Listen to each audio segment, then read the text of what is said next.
Merry Christmas to all, and to all, a good night. Hello, everybody, and welcome back to Takashi TV.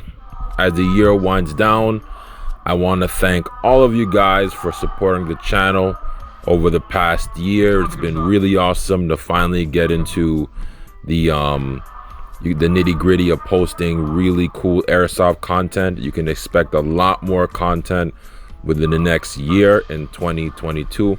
A lot of interesting surprises, but I'm not going to give away too much into what's going to be coming. You guys are going to be pleasantly surprised. So what we're going to get into now is our last set of gameplays for the year, and we're going to be focusing on, well, airsoft gunfighting in confined spaces. And this particular gameplay, which was at Brave Point about a while back, almost a good solid maybe month ago or so, like that, I think, it was really awesome. Very difficult to kind of play in that tight confined space again, similar to actually it was the exact same board as the one that I played with the spas during the Art of CQB gameplay. But this time we're dealing with a situation where we're playing in like a triple threat format. So you guys can definitely expect the full gameplay to come out soon, but we're gonna do a bit of a breakdown here, right? And kind of look at what I could have done better objectively.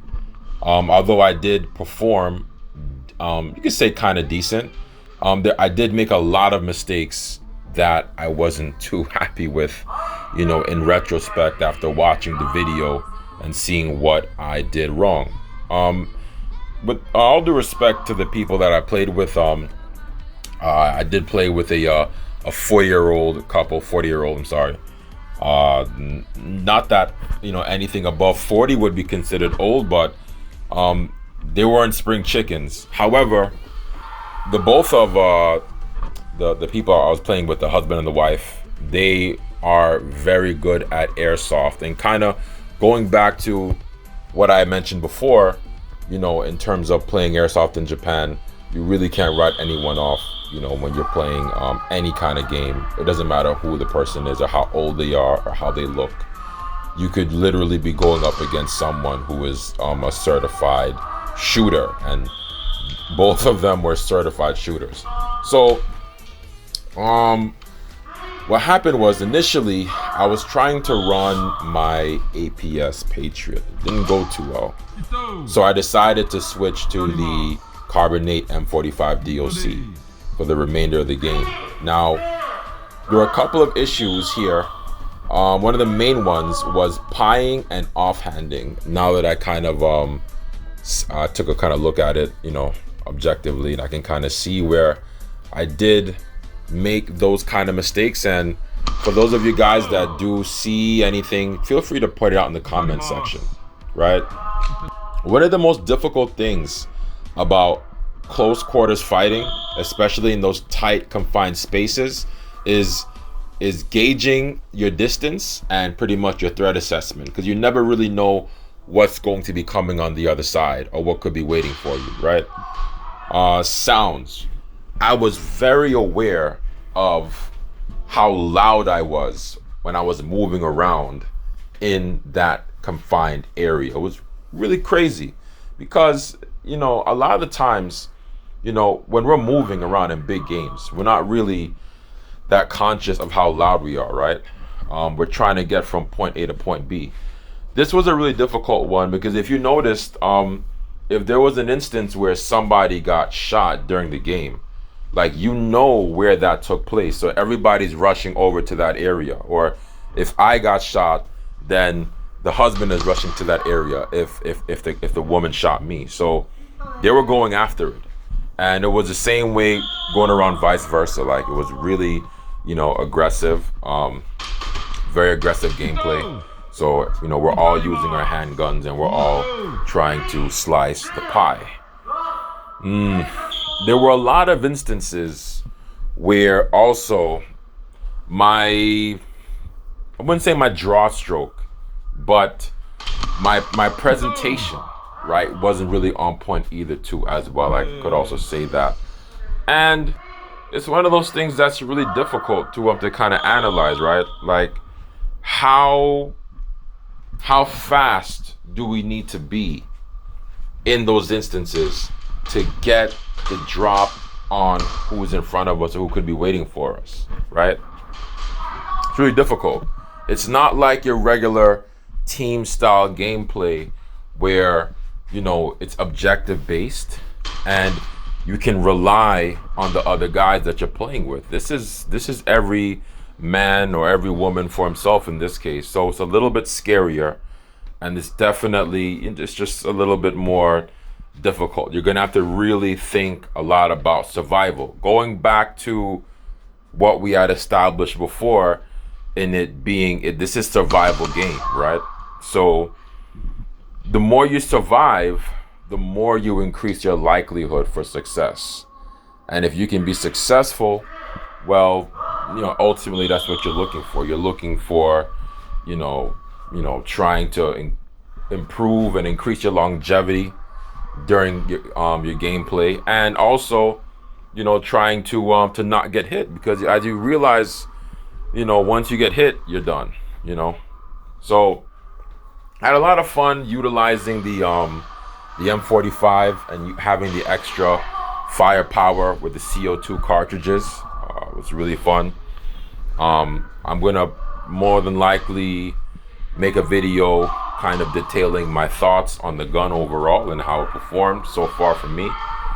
And I can definitely say that, you know, it does take some time to get used to shooting, just like any other CO2 gun, any CO2 handgun for sure. You have to get used to the trigger, and the firing mechanism is a little bit different than what you would find on a gas gun for sure. So just to kind of keep that in mind, it's a little bit different. I recommend personally, if you're playing CQB, using a handgun can be very useful in this scenario. In retrospect, looking at the situation pretty much objectively, I don't really see how I would be able to be effective and pie and do all the things I need to do with a larger weapon, you know, with like a 10-inch or a 9-inch barrel. So having a handgun did give me the mobility that I needed to move around effectively, efficiently, and to pretty much to defend myself when I needed to, you know, in those instances. I don't know. Some people do say that it shouldn't matter, but I think that it does definitely play somewhat of a role, because when you think of the engagement distance, it's not that big, right? So like, what is the distance that you would have to essentially cover, right, to be able to defend yourself, or to even to be aggressive, or how more efficient can you be, right, in that sense? So that's definitely something to look at as well. Weapon preference. So weapon preference, you know, CO2 recoil, noise management, distance management, you name it. All these things come into factor when you are fighting in a really, really tight space. We did talk about the pieing, right?